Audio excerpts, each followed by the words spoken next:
اعوذ باللہ من الشیطان الرجیم، بسم اللہ الرحمن الرحیم۔ مولانا عبدالرحمن صاحب کی آواز میں بہت پیاری کارگزاری، جھنجھوڑ دینے والا بیان، دعوت و تبلیغ کے کام پر انعامات۔ ہمارے چینل کو لائک سبسکرائب کیجیے، جزاک اللہ۔ اس دعوت اور دعا میں علم کے ساتھ، اللہ کے تعلق کے ساتھ اور قربانی کے ساتھ جب ہم چلتے رہیں گے تو اللہ سب سے پہلا جو انعام دیں گے وہ اللہ ہدایت کا انعام دیتے رہیں گے۔ یہ اللہ کی طرف سے وعدہ ہے کہ اللہ ہدایت میں روز ترقی دیتے رہیں گے اس قربانی کے راستے سے۔ دوسرا انعام اللہ جو دیں گے وہ حلال روزی اپنے خزانے سے دیں گے۔ اللہ کے خزانے سے لینے کا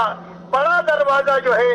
اللہ کے دین کے لیے اور دین کی محنت کے لیے قربانی کے ساتھ اپنے آپ کو چلانا، یہ اللہ سے لینے کا یہ سب سے بڑا دروازہ ہے۔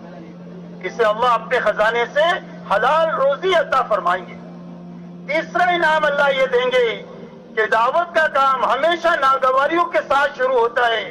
مخالفت کے ساتھ شروع ہوتا ہے، دشمنیوں کے ساتھ شروع ہوتا ہے۔ اللہ سارے حالات کو بدل کر اللہ عافیت کے حالات پیدا فرما دیں گے، اور ایسے عافیت کے حالات پیدا فرما دیں گے کہ جینا بھی آسان ہو جائے، مرنا بھی آسان ہو جائے، دین بھی آسان ہو جائے اور دعوت کا کام بھی آسان ہو جائے۔ اللہ ایسے عافیت کے حالات قربانی کے ساتھ چلتے رہنے کے نتیجے میں اللہ اپنے وقت پر اس کو بنائے گے، اور اسی کے ساتھ اللہ جل شانہ دعا کی قبولیت کا انعام دیں گے کہ اللہ اپنے قربانی کی وجہ سے اللہ اس کو مستجاب الدعوات بنا دیں گے، اور اللہ جل شانہ نے یہ سارے انعامات صحابہ کو عطا فرمائے۔ اسی لیے اللہ جل شانہ قرآن پاک میں فرماتے ہیں صحابہ سے، یاد کرو اس زمانے کو جب تم بہت تھوڑے تھے اور بہت کمزور تھے،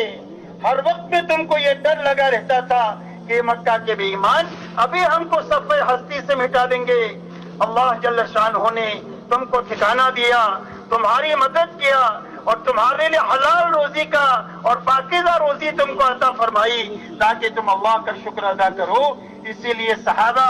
1000 سال تک دنیا کے پیچھے دنیا کے راستے سے محنت کرتے تو ان کے وہ حالات نہیں بن سکتے تھے جو حالات اللہ نے صرف 25 سال کے عرصے میں بنا دیے۔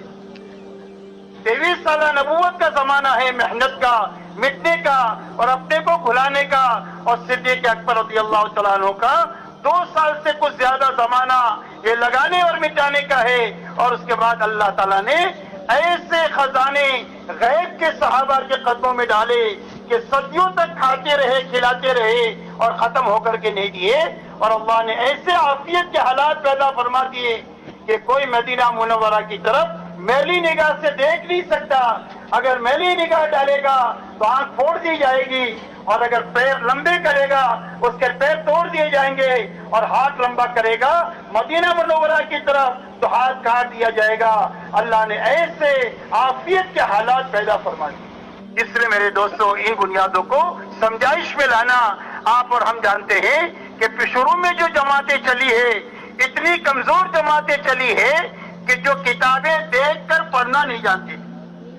اتنی کمزور جماعت کے ہاتھوں اللہ نے اتنا بڑا کام چلایا اور یہاں تک پہنچایا۔ اس کی بنیاد اپنے بڑوں کا کام کا سمجھانا ہے اور جماعتوں کا سمجھ کر کرنا ہے کہ تم دن میں کیا کرو گے، رات میں کیا کرو گے، اپنی ذات پر کیا محنت کرو گے، بستی پر کیا محنت کرو گے، انفرادی اعمال کیا ہے، اجتماعی اعمال کیا ہے، بچنے کے کام کیا ہے۔ جب اس طریقے سے کر لیا تو وہ خود بھی بن گئے اور ان کے ہاتھوں اللہ نے کام کو ان بنیادوں کے ساتھ اٹھا دیا۔ اس لیے میرے دوستو ان بنیادوں کو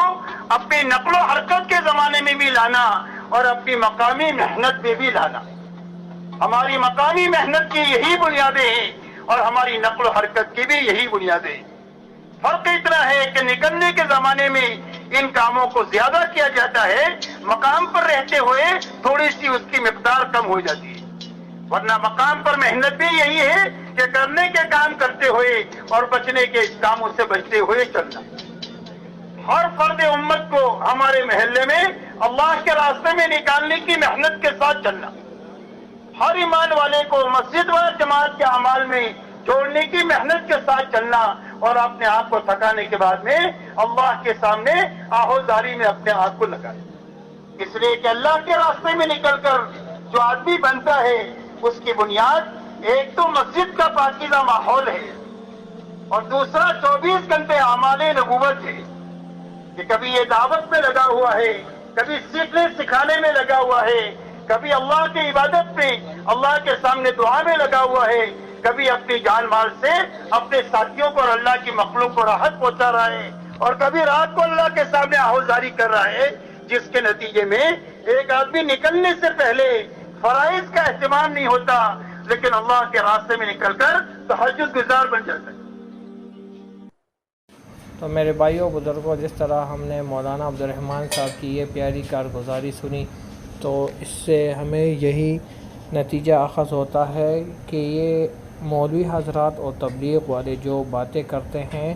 تو یہ سچ بولتے ہیں۔ ہمیں بس دین کا کام ہر حال میں کرنا چاہیے، کیونکہ اسی میں ہماری آخرت کی بھلائی ہے اور یہ دنیا فانی ہونے والی ہے، تو ہمیں دین کا کام کرنا چاہیے ہر حال میں۔ جزاک اللہ۔